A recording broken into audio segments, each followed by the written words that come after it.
What's up, Taiwan? I'm Liao with 10 minutes of news from here in Taiwan and around the world. China's Taiwan Affairs Office said on Monday that they are willing to cooperate with Taiwan and lift import bans on certain products.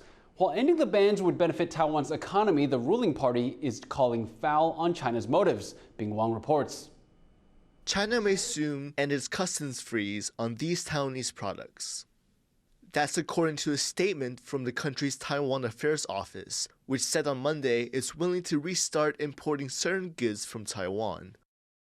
China has slapped bans on 63 Taiwanese agricultural products in recent years. That includes wax apples, grouper fish, and pineapples. The ruling Democratic Progressive Party, or DPP, questioned China's motives for lifting the bans.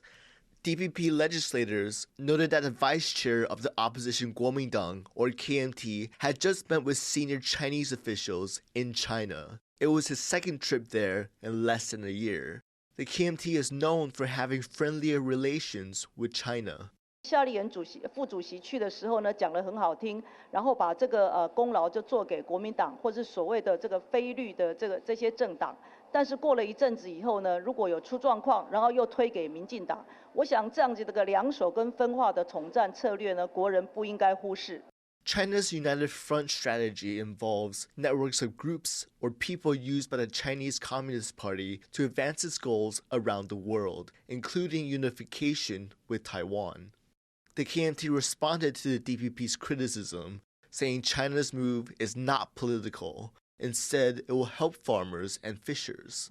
夏副主席这一趟中国大陆之行，农渔民的困境，也反映给当地的主管机关。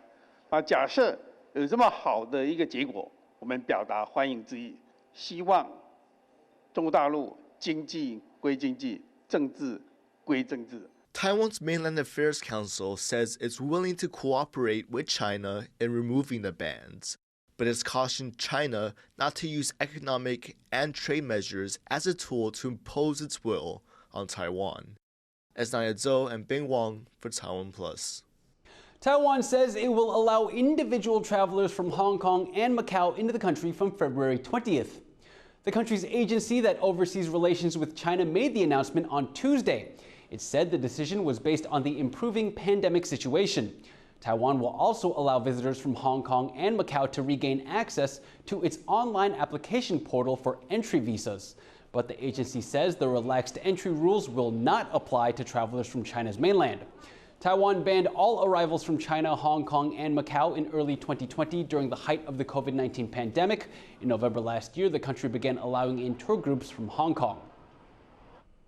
Taiwan's military says the country has not seen Chinese surveillance balloons similar to those being shot down by the U.S. Our reporter Jaime Okan was at Taiwan's defense ministry this morning to find out more. Taiwan is no stranger to military harassment. The country sees Chinese warplanes operate around its borders nearly daily. It's all part of a pressure campaign to wear down Taiwan's forces. But here at the country's defense ministry, officials are highlighting a new kind of threat, and that could be in the form of balloons. A report from the Financial Times on Monday cited a Taiwanese official who said that Chinese military balloons fly very frequently into the country's airspace.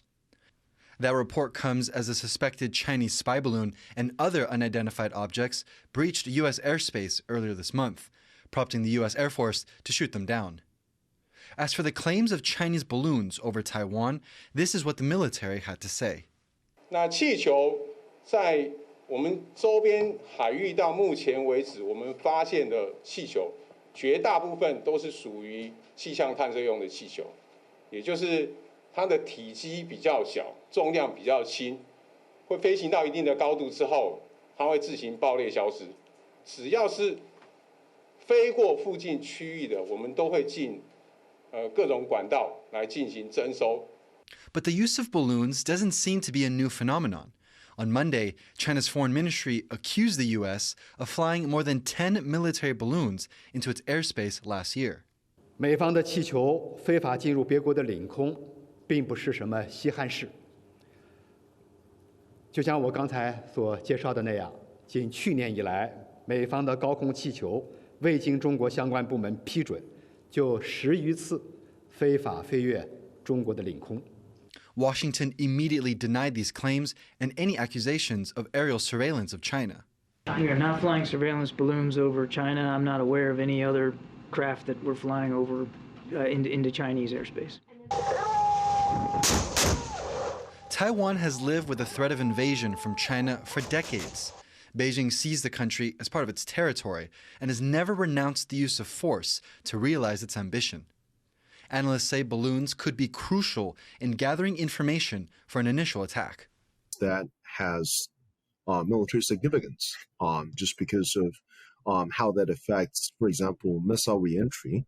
And this has the potential to basically take many roles over the battlefield. For example, tactical reconnaissance, and their persistence also offers a lot of other possibilities.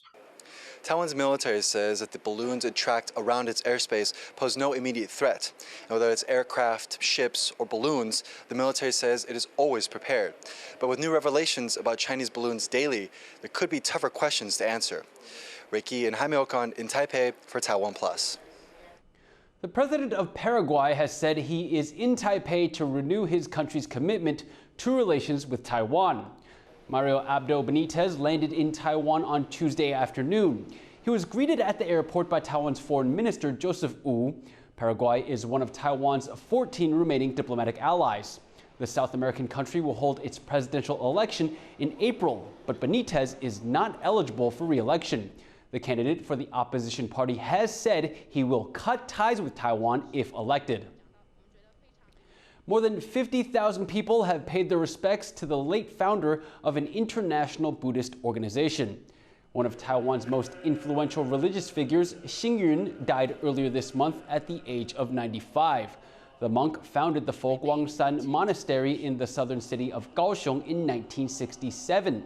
The organization has set up temples and educational programs worldwide. His death led to a cross-strait spat. Beijing accused Taiwan of blocking a Chinese delegation from attending Monday's ceremony. Taiwan's premier was at the ceremony and responded to the criticism. 这个调研团没有提出这样的机制让我们来向我们申请，所以才没有办法来出席。 Now, all pet owners think their animal is special, but this senior pup has a Guinness World Record to his name. Eric Gao explains. Meet Bobi. He's not doing terribly much right now, but he's got a very good excuse. He's the world's oldest dog as certified by Guinness World Records. Bobi is a Rafeiro do Alentejo, a Portuguese breed that has an average lifespan of 13 years. But Bobi here is almost 31. How old is that in human years? Dog age charts don't even go that high. Bobi's owner, Liao Costa, says his long life is down to good living. Podemos enumerar 3 ou 4 fatores, mas este de viver no campo, junto à agricultura, natureza, sem dúvida, na minha opinião, é dos 3 fatores principais da longevidade do Bobi. Costa says Bobi's health is also thanks to him being free to roam. O facto de nunca ter estado acorrentado na vida, estar preso a uma corrente, acho que, ou uma gaiola, seja o que for, o Bobi, como nunca esteve preso, acho que aquela sensação de liberdade tem sido fator também importante. E claro, o nosso amor e carinho a vida toda também tem ajudado, mas de facto ele é que é o obreiro deste feito. Lionel was just 8 years old when Bobi was born, so they grew up together. He's hoping their lifelong friendship will continue for a few more years to come. Leon Lien and Eric Gao for TaiwanPlus. Thank you for watching What's Up Taiwan. Remember to download the TaiwanPlus app for more stories from Taiwan and around the world. Finally today, we leave you with images of couples in Italy celebrating Valentine's Day by descending 54 meters down a well.